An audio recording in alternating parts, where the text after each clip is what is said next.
ሰላም ሰላም ሰላም ሰላም ጤና ይስጥልኝ ውድና የተከበራችሁ ውድ የሆናችሁ የኔ ቤተሰቦች እንዴት ናችሁ? ሰላም ናችሁ? ሰላማችሁ በያላችሁበት የዓለም ዳርቻ ሰላምና ፍቅር እየተመኘሁላችሁ ዛሬ ይዤላችሁ የመጣሁት ለውድ ቤተሰቦቼ እጅግ በጣም እኔ ስሰሙ ደስ እያለኝ ነገር አለ። እናንተስ ለምን አትሰሙትም? ይህን ጉዳይ ብዙዎቻችሁ የልዑል ላይፉ ሊበላሽበት ነው በቃ ምናምን በዚህ ወር መጨረሻ እንደሚያገባ ሁሉም ሰው ያውቃል።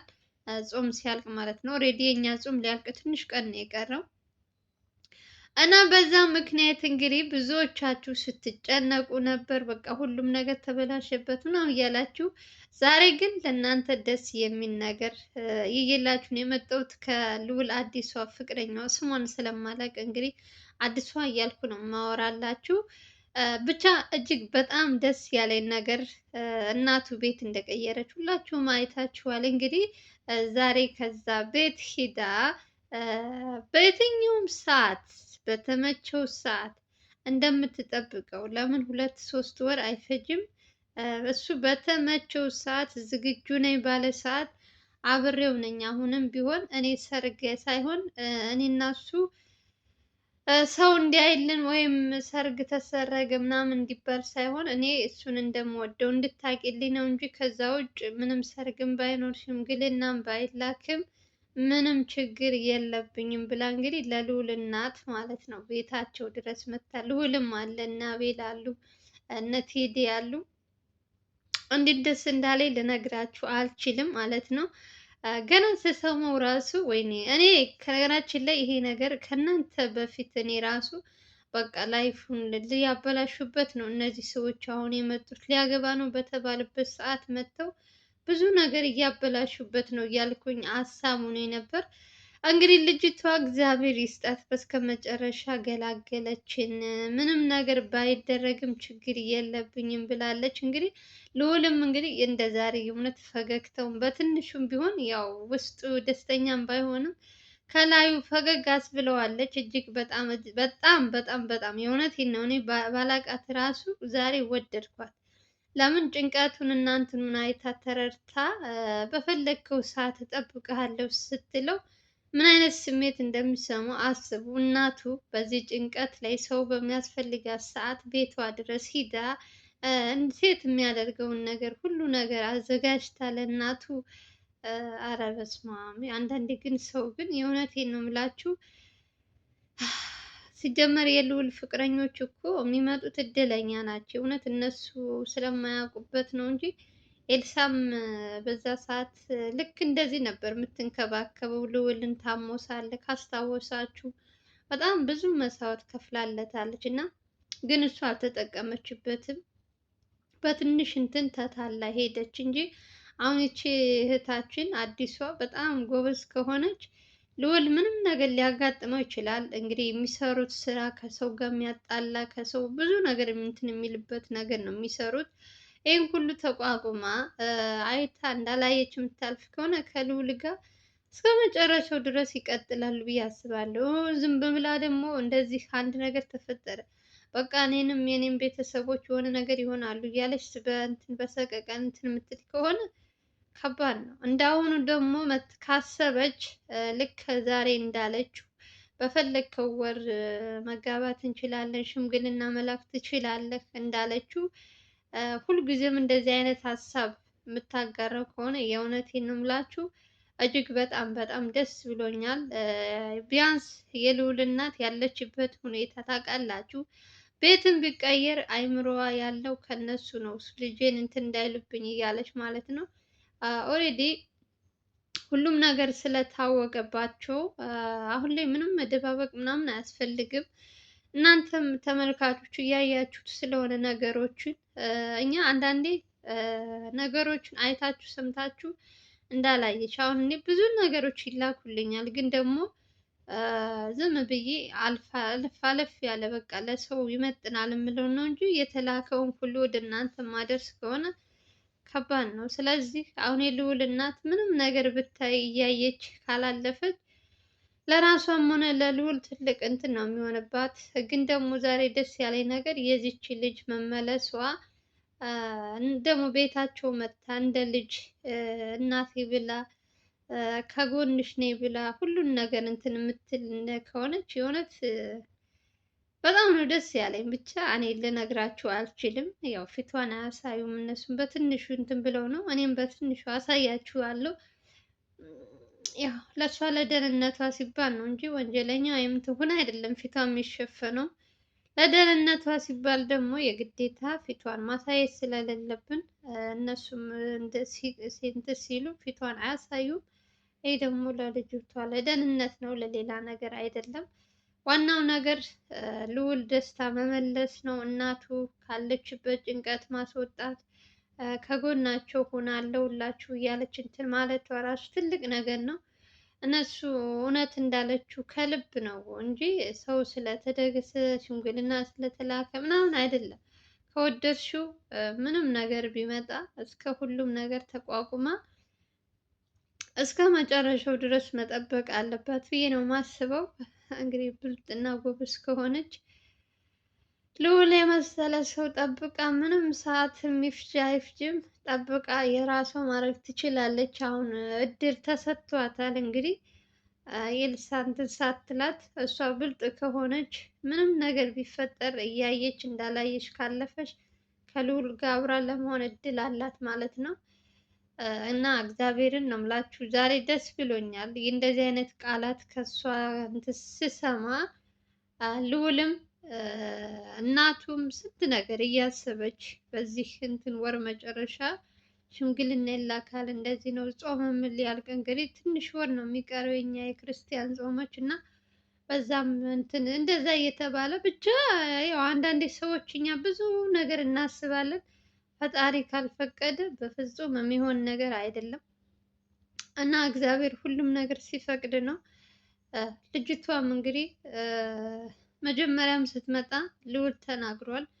ስራዬን ሁሉ ነገር የምትወድልኝ የምታከብርልኝ በኤልሳ እንትን ሲናገር ሰምታችሁ ከሆነ እኔ ምንም ነገር ሲገጥመኝ አይዞ ከጎንህ ነኝ የምትለኝ ሴት ከሆነች ችግር የለም ብሎ ለእናቱም እንግዲህ ይቺን ሴት እህታችን የአዲሷን እንትን እናቱ ናት ያመጣቻት ልጅቷን። በእናቷ በኩል ነው በደንብ የሚተዋወቁ።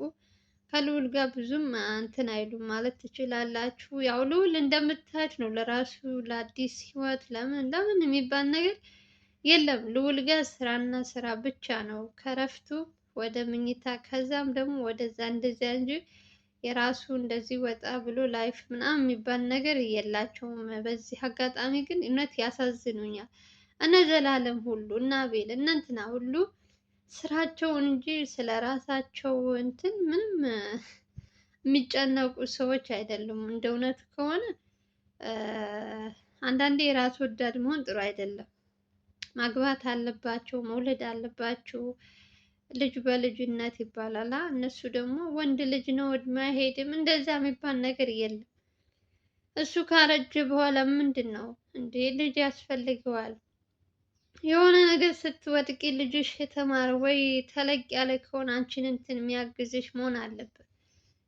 እና ልጅ ግድ ነው። ፈጣሪ ጋር ልጅ ቢወልዱ ደስ ይለኛል። ማናቸውም ይሁን አብዛኞቻችሁ ወንድ ልጅ ነው በፈለገው ጊዜ ያግባ በፈለገው ጊዜ ይውለድ የሚባል ነገር። ወንድ ልጅ ቢሆን እድሜው አይሄድም እንዴ? ሴት ብቻ ነው እድሜዋ የሚሄደው? ወንድ ሲያረጅ መውለድ አለበት ብላችሁ ነው የምታስቡት? እኔ እኮ ግራ ነው የሚገባኝ አንዳንዴ። እኔ ካረጀው በኋላ ልጅ ምንድን ነው ታዲያ እንዴ? እንደዛ ብሎ ነገር የለም። እግዚአብሔር ያሳካላቸው እና ያሰቡት ይምራላቸው ብላችሁ ጸሎት አድርጉላቸው።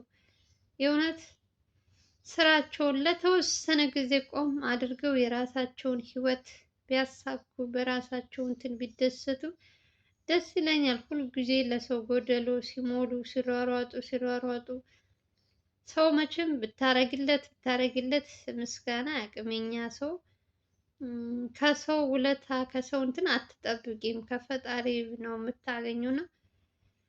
ያው እነሱ ደግሞ የሚሰሩት ከሰው ሊያገኙ ውለታ ምናምን ሳይሆን ከፈጣሪ ብቻ ነው ውለታቸው የሚከፈላቸው። ደመወዛቸው ሁሉ ፈጣሪ ምስጋና በፈጣሪ ቸርነት ለነሱ በሚያደርጉት ስራ በሚሄዱበት ሁሉ ፈጣሪ ይጠብቃቸው እንጂ ደሞዝ ተከፍሏቸው ምናምን አይደለም ይሄ ሁሉ ነገር የሚሰሩት።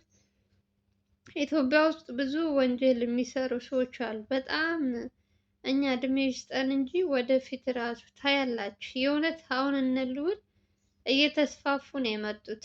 ከአንድም ሁለት ሶስት ቻናል እየከፈቱ ብዙዎቻቸው ከጀርባ ያሉትን ከፊት እያመጡ እያስተዋወቁ ታማኝ ከሆኑ ማለት ነው። አብዛኛው ልዑል ጋር ችግሩ ምንድን ነው? ትንሽዬ ገንዘብ ከተሰጣቸው ይስማማሉ፣ ይሄዳሉ፣ ራሳቸውን ይሸጣሉ። ስንት ነገር የታሰበላቸው ሳያደርጉት ምን ሳይሉት ሁሉ ነገር ይበላሽባቸዋል። እና በዚህ ምክንያት ነው እንጂ ልዑል ቴዲ አሁን ከዚህ በፊት ከካሜራ ጀርባ ነበር የሚሰራው።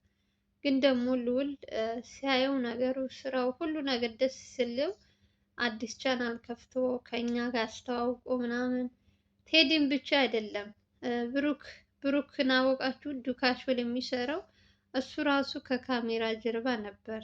ግን ደግሞ መልካም ነገር እንትን ስትሉ ፊት ለፊት አምጥቶ ከህዝብ ጋር አስተዋውቆ አሁን ይኸው ይሰራሉ። ስለዚህ ብዙ የተደበቁ እንትናች ልጆች አሉ መስራት የሚፈልጉ እና አንዳንድ ጊዜ በዚህ ስራ መሳተፍ በጣም አሪፍ ነው። በተለይ እንደነ ልዑል አይነት ጓደኛ ካገኙ ስንት ዝም ብሎ ቁጭ ብሎ የሚውል ሰው አለ እና በየቤቱ ብዙ ጉድ አለ።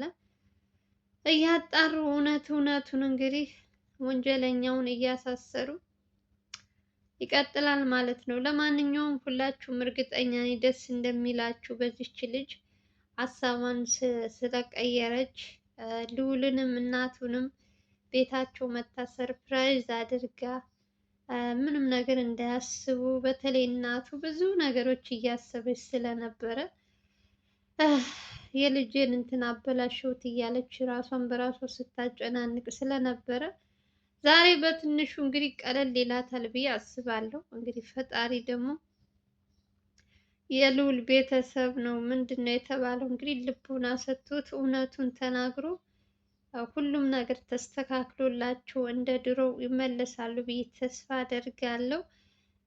መቼም ሰው እንደዚህ ብሎ አይቀርም፣ እውነቱ መውጣቱም አይቀርም።